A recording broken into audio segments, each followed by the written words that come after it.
When gyms and training facilities shut down indefinitely, Adidas found an opportunity to make a positive impact.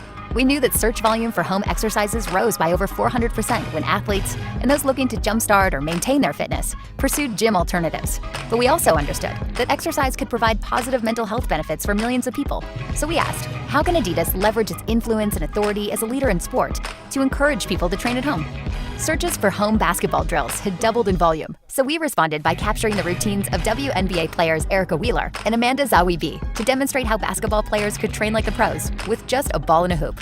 We followed up by spotlighting NHL star Brock Besser's workout routine, then learned from tennis pro Katrina Scott how she perfected her swing. We took a trip to one of Denver's premier rock climbing gyms to show how people at home could prepare to take on the wall, then tapped former collegiate athletes to demonstrate the drills that help them improve at volleyball and baseball. Our journey took us to the track, to the pool, and into the minds of dozens of top professional trainers who shared the insights and techniques they use with the pros. We even dove into the mindset of an athlete as they recovered, asking, what does it feel like to take an ice bath? Short answer, it's as painful as you'd imagine, but also very useful for recovery. By the time we wrapped our last shoot, we'd created dozens of videos and delivered over 175 stories in less than a year. We helped the brand optimize its digital content hub for search engine rankings by creating a series of timely and instructional at-home training stories. And we didn't just follow the data, we combined it with useful, inspiring storytelling. We embraced the brand's belief that through sport, we have the power to change lives. And with the help of some of the best athletes and trainers in the world, we've earned over 1 million organic impressions, while empowering athletes everywhere at all levels to find new ways to use sport as an avenue towards self-improvement, all while using empathy as our roadmap.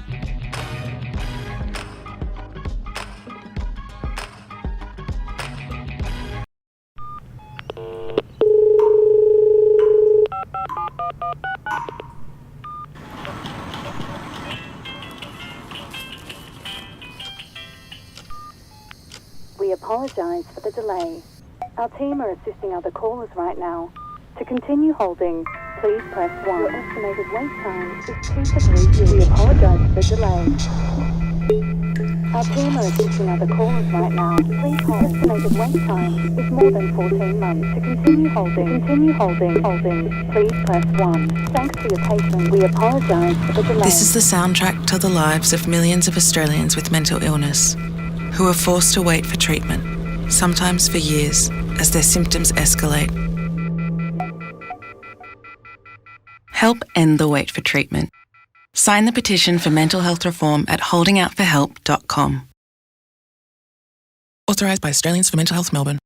Another person's died on our roads. A fatal crash. 3-car crash. 2 fatal crashes. Had they only been wearing their seatbelts? Didn't have seatbelts on. No seatbelts. But if he'd have been wearing his seatbelt, he might be sitting in his vehicle, badly injured, but still alive. Bitch, I don't need no seatbelt. Kiwi guys who drive the hardest and crash the most have rejected the seatbelt.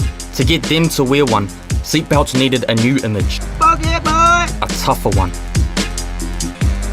Belted survivors took real crash survivors who'd handled a seatbelt firsthand and lived on because of it. Their seatbelt marks were recreated and proudly displayed as badges of honour.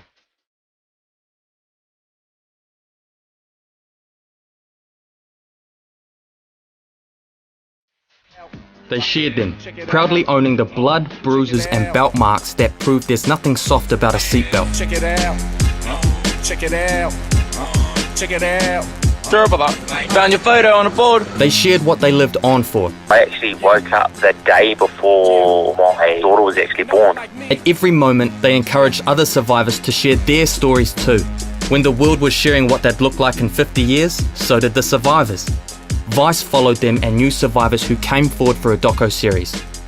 The cops even enlisted them to speak in workshops. The cops got me doing their job for them. Swapping fines for times with these survivors. Their seatbelt marks were everywhere. Boy, Liam, bro, everywhere I go, I fucking see your ass. I seen you at the gym, fucking on the newspaper. I'm in Waihi, see you in the fucking shop. Prompting hundreds more survivors to share their stories, who inspired hundreds more, owning their call to belt up, and challenging their mates to make the right call too. For an audience who usually switch off to safety messaging, these guys massively owned and promoted it, shifting 74% of the audience's attitudes. Belt up, live on, brothers!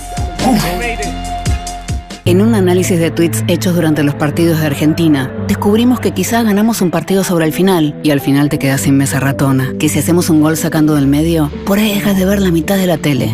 Y que si nos iluminan con un penal a favor, irónicamente tu lámpara puede dejar de iluminar. Pero tranqui, porque ahora vamos a estar lanzando descuentos especiales según lo que pase en los partidos. A mayor probabilidad de que se te rompa un mueble, mayor descuento. Tenemos pasión, también descuentos.